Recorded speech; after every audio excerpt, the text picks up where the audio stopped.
L'USPO n'a pas été signataire de l'avenant 1. Vous avez proposé peu de temps après un avenant 2. Est-ce que vous pouvez nous dire où en sont aujourd'hui les discussions? Oui, alors on n'a pas signé l'avenant 1 parce que économiquement, il n'était pas au rendez-vous de ce qu'attendait la profession pour maintenir le réseau à flot. Des calculs avaient été faits, on était très loin de la somme d'argent qu'il fallait pour que le réseau puisse être maintenu. Donc, n'ayant pas le mandat de mon conseil d'administration pour signer, on n'a pas voulu signer parce qu'on a estimé qu'on n'avait pas et que c'était dommage, après la manifestation du 30 mai, de sabrer une manifestation aussi forte en signant quelque chose qui n'était pas suffisant. Aujourd'hui, si on regarde bien le fond du fond de cet avenant 1, il apportera de façon certaine à peu près 120 millions d'euros au réseau. Le reste, c'est s'il y a une croissance naturelle et si on fait des nouvelles missions. Donc c'est travailler plus pour gagner plus, mais de façon structurelle, c'est 120 millions d'euros, quand on a besoin de près d'1 milliard en plus. Donc ce n'était pas possible.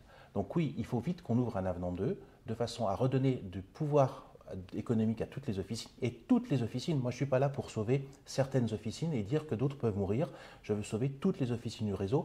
Et même en ayant cette envie-là, je sais que on n'y arrivera pas parce qu'il y aura des gens qui sont déjà sur une mauvaise pente et qui vont de toute façon disparaître. Mais il faut qu'on arrive à sauver tout le monde. Donc cet avenant 2, il faut qu'on y aille très vite.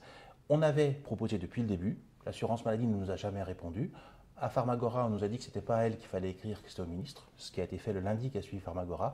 Le ministre nous a répondu le 27 mars en nous proposant un rendez-vous qui est en train d'être pris avec ses conseillers pour pouvoir amener cet avenant 2. J'ai rencontré la semaine dernière Cédric Arcos, donc conseiller du Premier ministre, conseiller santé du Premier ministre, qui nous a dit « allez-y ».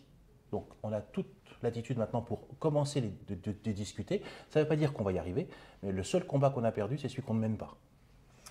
Quand Cédric Arcos vous dit allez-y, ça veut dire allez-y, mener une étude d'impact économique sur les revalorisations que vous souhaiteriez voir apparaître, ça veut dire quoi? Ça veut dire allez-y, commencez à discuter.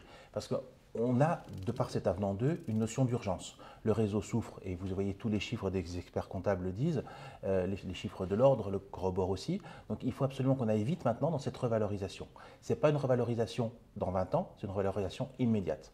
Contrairement à une autre évolution qui va être une évolution beaucoup plus structurelle, qui va être une évolution de l'évolution de notre mode de rémunération pour se décorréler des volumes.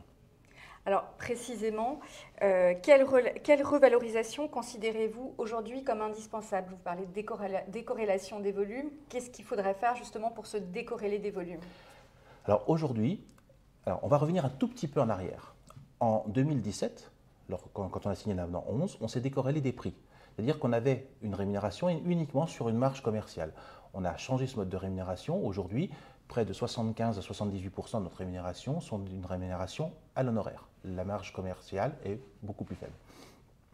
Mais on est encore très fortement lié à un honoraire, qui est l'honoraire à la boîte, le 1 euro à la boîte, qui est que chaque fois que nous dispensons une boîte, on gagne 1 euro. Que la boîte coûte 2 euros ou 7 000 euros ou 60 000 euros, on a toujours ce 1 euro.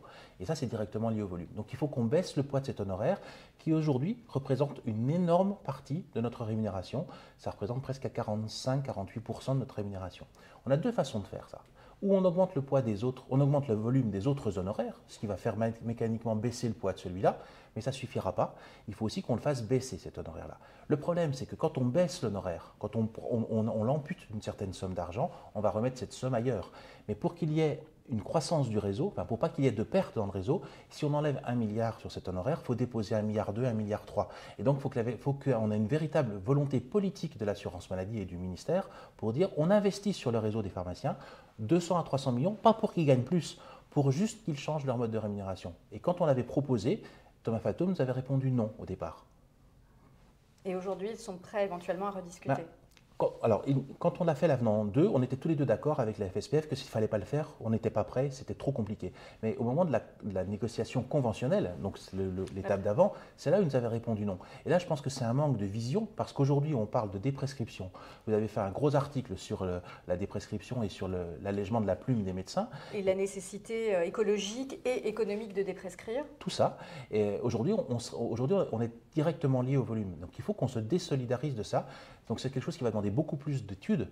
L'avenant 2 est quelque chose d'immédiat. Ça demande quelque chose de beaucoup plus long dans le temps parce qu'il faut faire une véritable étude. Il faut vérifier que chaque pharmacie, qu'on n'ait pas trop de pertes, trop de casses dans le réseau en changeant ce mode de rémunération.